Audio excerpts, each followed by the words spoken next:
അപ്പൊ എങ്ങനെ പോകുന്നു കാര്യങ്ങളൊക്കെ? ഭയങ്കര ഇൻട്രസ്റ്റിംഗ് ആണ് സാർ. ഓരോരുത്തരും ഓരോ കാര്യങ്ങൾ പറഞ്ഞ് എന്റെ അടുത്ത് മുട്ടാൻ നോക്കുന്നുണ്ട്. മുട്ടാൻ നോക്കുന്നു വെച്ചാൽ? അല്ല, അതിന് വേറെ അർത്ഥമൊന്നുമില്ല. അവർ ഈ കമ്പനിക്ക് വേണ്ടി എന്തൊക്കെയാ ചെയ്യുന്നതൊക്കെ പ്രീതിപ്പെടുത്താൻ നോക്കുന്നു തന്നെ. ഓ, മനസ്സിലായി. അവര് ഇതിനുവേണ്ടി ചാർജ്ഡ് അപ്പ് ആവുന്നതൊക്കെ നല്ലത് തന്നെ, പക്ഷെ അത് വെറുതെ ഷോ ഓഫിന് വേണ്ടിയിട്ടാവരുത്. അത് താരം ഉറപ്പാക്കണം. ഞാൻ അവരങ്ങനെ തന്നെ സാർ ഡീൽ ചെയ്തോണ്ടിരിക്കുന്നത്. Very good. പിന്നെ എന്തൊക്കെയാ താരയുടെ അടുത്ത പ്ലാൻ? അവരുടെ പൊട്ടൻഷ്യൽ എന്താണെന്നുള്ള അവരെന്നെ തിരിച്ചറിയണം.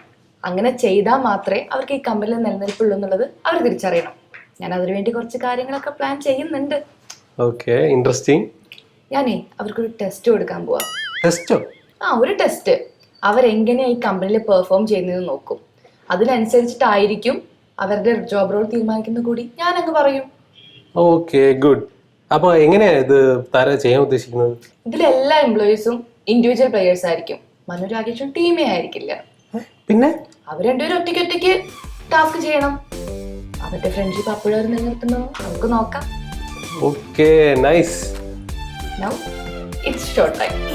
യെസ്.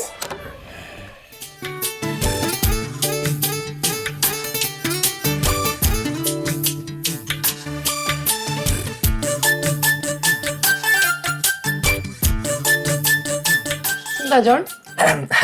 അത് തന്നെ, ഞാൻ താരയോട് ഒരു കാര്യം സംസാരിക്കാൻ വേണ്ടി വന്നായിരുന്നു. പ്രൊഫഷണൽ ആണോ അതോ പേഴ്സണൽ ആണോ? പ്രൊഫഷണൽ ആണെങ്കിൽ സംസാരിക്കാം. പേഴ്സണൽ ആണെങ്കിലേ ജോലി സമയത്ത് എനിക്ക് അയ്യോ, ഇത് പ്രൊഫഷണൽ കാര്യം തന്നെയാണ്. I am 100% professional, you know. പറയും. അത് പിന്നെ എന്തേ മറന്നുപോയോ?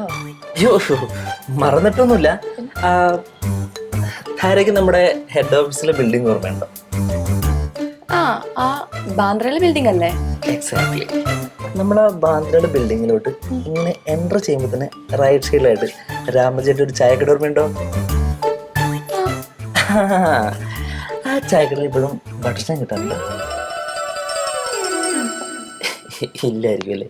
It's been a long time.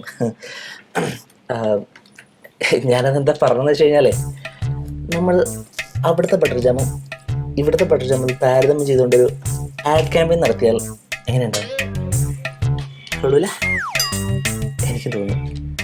എന്നാൽ പിന്നെ ഞാൻ പോയിട്ട് ചായ കഴിച്ചിട്ട് വരാം. അല്ല, ഒരു ചായ കുടിച്ചിട്ട് വരാം.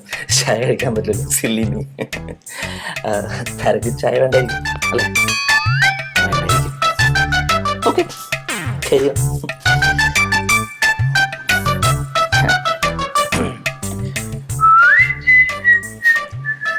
കാര്യങ്ങൾ കൂടുതൽ ഇൻട്രസ്റ്റിംഗ് ആവാനുള്ള താരമോളെ.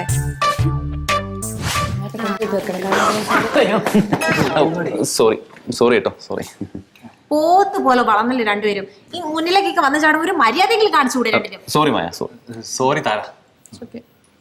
ഞങ്ങൾ ആക്ച്വലി നിങ്ങളെ പേടിപ്പിക്കണമെന്ന് വെച്ച് വന്നതല്ല, ജോലി സംബന്ധമായ ഒരു അത്യാവശ്യ കാര്യം പറയാൻ വേണ്ടി വന്നതാണ്. എന്ത് കാര്യമാണെന്നുണ്ടെങ്കിലും വളരെ പെട്ടെന്ന് തന്നെ പറഞ്ഞു തീർത്തു. എനിക്ക് ഒരുപാട് ജോലികൾ ചെയ്ത് തീർക്കാണ്ട്. അതിന് മായ പോയിക്കോളൂ. മായയുടെ അടുത്ത് സംസാരിക്കാനല്ലേ ഞങ്ങളോട് നിൽക്കുന്നത്. അല്ലെങ്കിലും നമ്മളൊക്കെ ഇവിടെ ഇപ്പൊ ആര് ആയിക്കോട്ടെ. സത്യത്തില് ഞങ്ങക്ക് സംസാരിക്കാനുള്ളത് താരയോടാണ്. എന്താ സംഭവം? നമ്മുടെ കമ്പനിയുടെ കേരള മാർക്കറ്റ് വിപുലീകരിക്കുന്നതിന്റെ ഭാഗമായിട്ട് നമ്മൾ കുറച്ച് പദ്ധതികളൊക്കെ തയ്യാറാക്കിയിട്ടുണ്ട്. അപ്പോൾ അത് പറയാൻ വേണ്ടി വന്നതാണ്. ആഹാ, വെരി ഗുഡ്. അതെ. അപ്പൊ ഇത് ഹെഡ് ഓഫീസിൽ അറിയിക്കുന്നതിന് വേണ്ടിയിട്ട് ഞങ്ങൾക്ക് താരയുടെ സഹായം കൂടി വേണം. അല്ല, അതിന് എന്റെ സഹായം എന്തിനാ?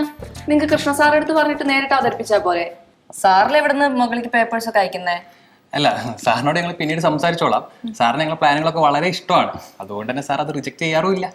അതെ, സാറ് നന്നായിട്ട് അറിയാം ഞങ്ങൾ കമ്പനിക്ക് വേണ്ടി എടുക്കുന്ന എഫേർട്ട് എന്താണെന്ന്. അതെ, വൈകാതെ അത് താരയ്ക്ക് മനസ്സിലാവും. അല്ല, അപ്പൊ ഞാൻ ഈ കാര്യത്തിൽ എന്താ ചെയ്യണ്ടേ? വേറൊന്നുമില്ല, ഹെഡ് ഓഫീസിന് റിപ്പോർട്ട് വരുമ്പോഴേ ഞങ്ങളൊന്ന് ജസ്റ്റ് ഒന്ന് സപ്പോർട്ട് ചെയ്താൽ മതി. അത് ബുദ്ധിമുട്ടാവില്ലല്ലോ അല്ലേ? എന്ത് ബുദ്ധിമുട്ട്? അതറിഞ്ഞാ മതി. അതെ. അല്ല, കേക്കട്ടെ, പദ്ധതികൾ. അത് പിന്നെ അത് കംപ്ലീറ്റ് ആയില്ല. ഞങ്ങൾ കംപ്ലീറ്റ് ആയിട്ട് ടേബിളിലേക്ക് എത്തിച്ചോളാം. അതെ, ശരി.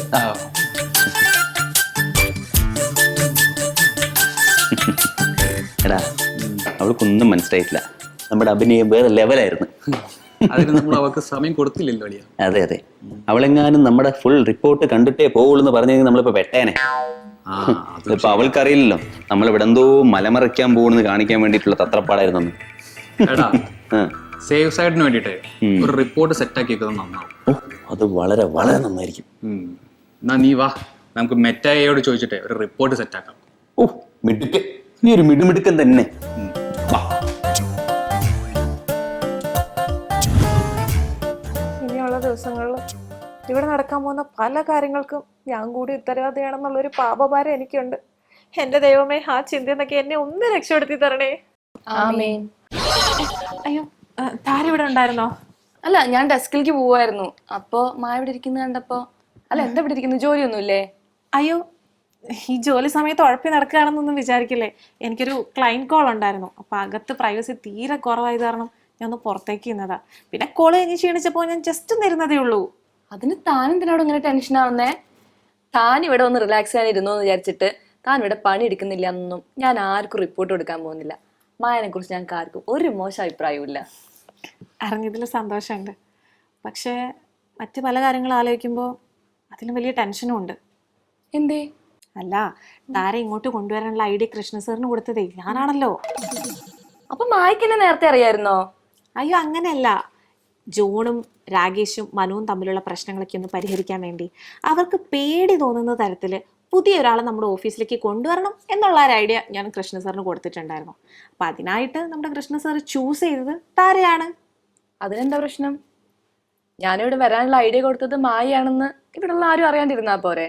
ഞാൻ വഴിയോ കൃഷ്ണ സാർ വഴിയോ ഇവിടെ ആരും ഒന്നും അറിയാൻ പോണില്ല. അതുപോലെ അത് മതി.